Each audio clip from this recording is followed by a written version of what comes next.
What's going on, guys? Wyatt here from the Wyatt on the Water Show. You know, it's been a crazy weekend with so many tournaments on Rayburn, man. It's unbelievable. They don't have a lack of tournaments. We don't. We don't at all. But, hey, we got Terry Bolton today. And, Terry won the Rayburn event 2019. That's right. And we're going to touch on that. But we're going to do a show with Terry today. And first off, we're going to get into a little bit of your background. You know, how you got your start. You know, you're from Kentucky, Kentucky Lake. One of the best ledge fishing lakes at one time ever. That's right. So let's talk about how you got your start. Well, I got my start, got into bass fishing, and of course, I always grew up bass fishing with my dad through the 70s and 80s. And then I took a real interest in the late 80s, and I met Mark Menendez, and Mark and I started out fishing team tournaments, and he kind of spurred my interest in bass fishing and team tournaments, and kind of took it from there through the 90s, and then of course the late 80s, early 90s, when the grass came into Kentucky Lake, and the population of bass exploded.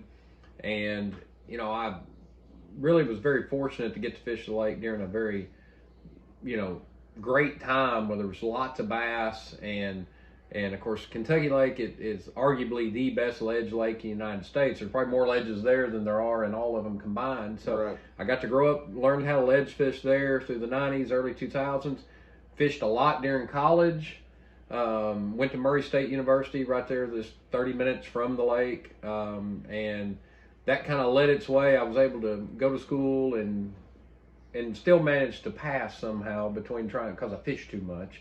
And that kind of spurred my interest. I got to fish lots of bass tournaments and decided I want to make a go of it.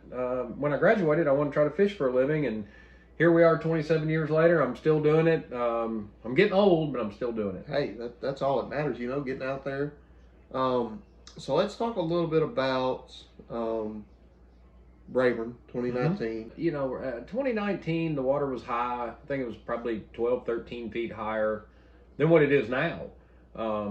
And I used to early on in my career throughout the 90s, the very first lake I came to in 1994 when I graduated college, I came out here with Danny Moorhead and Sean Penn, and I came right after I graduated with them to practice for an invitational here, and actually caught my first 9-pound bass here in February in 94. And it was the first bass I'd ever caught over 9 pounds here. So I wasn't fishing the tournament. I just came and practiced with them, and actually went over to Toledo Bend and fished with Danny's dad while their tournament was going on here. Right. So it was one of the very first places I ever traveled to, was here when I very first started.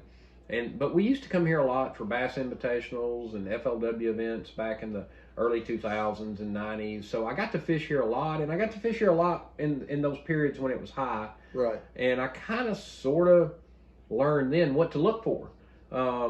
And so when we came in 19, I knew it was high, and I kind of knew what I wanted to look for, but yet the lake was different. There was a lot more grass in it then in the 90s than there was, and it took me a while to find it, but once I did, I was able to find a few locations. And I knew enough, Carolina rig was always a big bait here and during those times, but also I knew that usually a Carolina rig does real well, but if you can catch them on a crankbait, that's usually what wins. Right. And I was able to parlay that, and everything just kind of worked out for the best for me that year. I kind of found a few locations that I knew there was fish, didn't really know what I had until the first day of the tournament, and lo and behold, it turned out to be a lot more, which is the way you hope it goes a lot of times. You hope when you get there, it turns out better than what you thought it was, and it doesn't work that way all the time. And throughout the event, you worked kind of hard to catch up to. You were getting out there a little bit, but I done media for the event, and I remember watching, and every time something would change, as far as you wasn't getting a bite, you weren't seeing the amount of fish on the grass, you would always make little adjustments, like you would move up, you would move back, you would change a spinner bait, you go to a crankbait.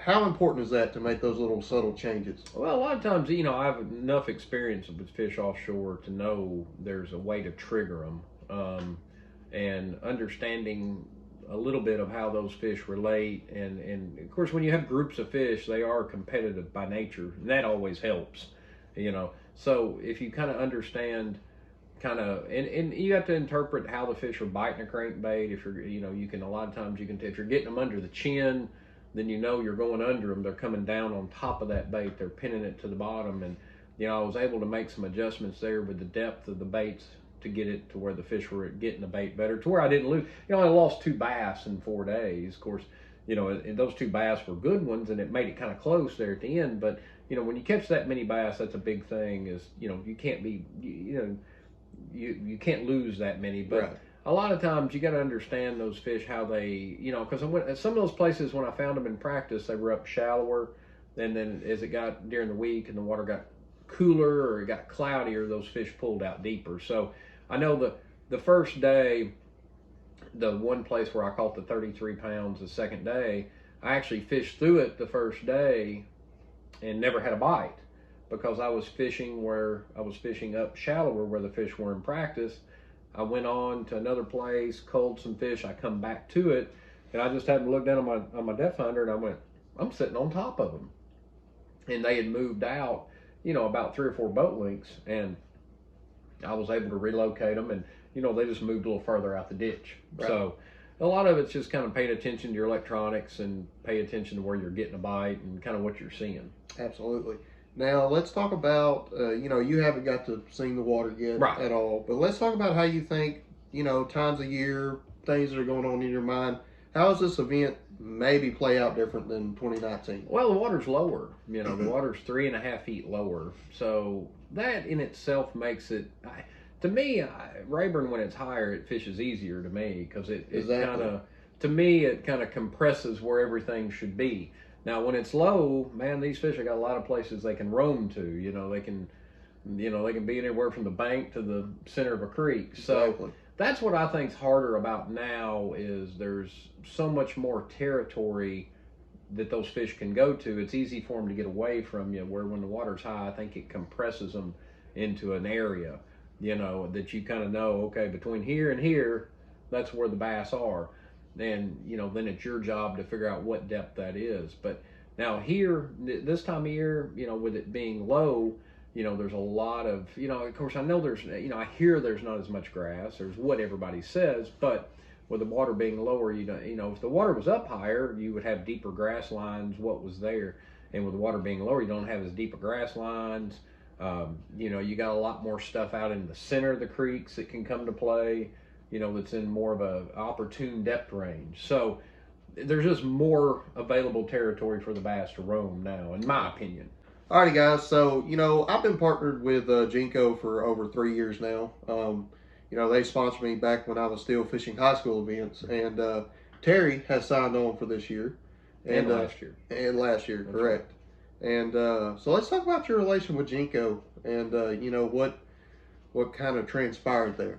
Yeah, Jenko is a company based out of Murray, Kentucky, and they're a relatively young company, and Colton Jennings, who, I've known Colton since he fished high school tournaments, and of course I'm quite a bit older now, but they're out of Murray, Kentucky, and Colton has a great love for fishing, started the company through his love of ledge fishing, and they've kind of grown that now into a all-around fishing lure company, crappie, bass, and they make rods, they make hard baits, they're soft baits, and they're starting to, dabble into even more. So I partnered with them in 2020 and continued this year, and just really enjoyed it. It's kind of a neat thing to where I don't live very far. I can be at the office in about 30 minutes. Right. And so, when there's something new or gets an idea, I'm able to actually drive over there, where with other companies, you're really not, if you're in a different state or you're 10 hours away, you're not able to do that. So it's kind of neat. We can bounce ideas off each other, and when stuff comes in, we can see it pretty immediately. Right. Absolutely. We've got some stuff that you're working on with Jenko. That's right. And we're going to talk about that here in a little bit. But, Jenko is a really cool company in the fact that, like you said, they also do crappie stuff. Mm-hmm.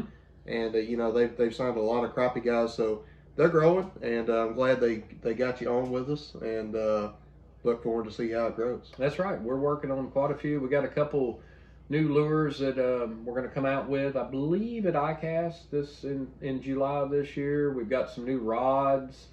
that we're going to come out with this year. And we got a couple other things. I can't say too much yet. But we got a couple other things we're working on too. Well, one thing that I'm working with currently, and we're waiting on a production run with Jenko, is a shallow running crankbait that runs about. We're looking for something to run to about 5 feet of water. And the thing that I wanted to do with this crankbait will have a round bill instead of a square bill. Now, my experience, most people think of square bills as a shallow cover bait, but round bills do excel in wood also. And I really want to develop a bait that I can take it and I can throw it in 2 foot of water and I can fish it through stumps and logs, but at the same time, I can throw that bait down a rock bank in the spring, and when the fish are up shallow. And that's one thing I'm really excited about this bait. We've had the prototype. The bait comes through cover extremely well. The bait doesn't have a tight wobble. It's got a fairly moderate to wide wobble to it. So I really wanted a bait that I could kind of do a twofold purpose, something that I could fish in the summer and fall in shallow water, and something I could pick up in the early spring and fish for pre-spawn fish that are shallow, along grass lines or along rock banks, gravel bars, whatever that might be. So that's what I'm really excited about. And I want to help add to that line of great Jenko CD crankbaits that they have. So look for it. It'll be out in July. I kind of give you a little sneak peek of kind of what it's going to look like, and kind of what it's going to be like. So look for it this summer, coming out at ICAST for 2022.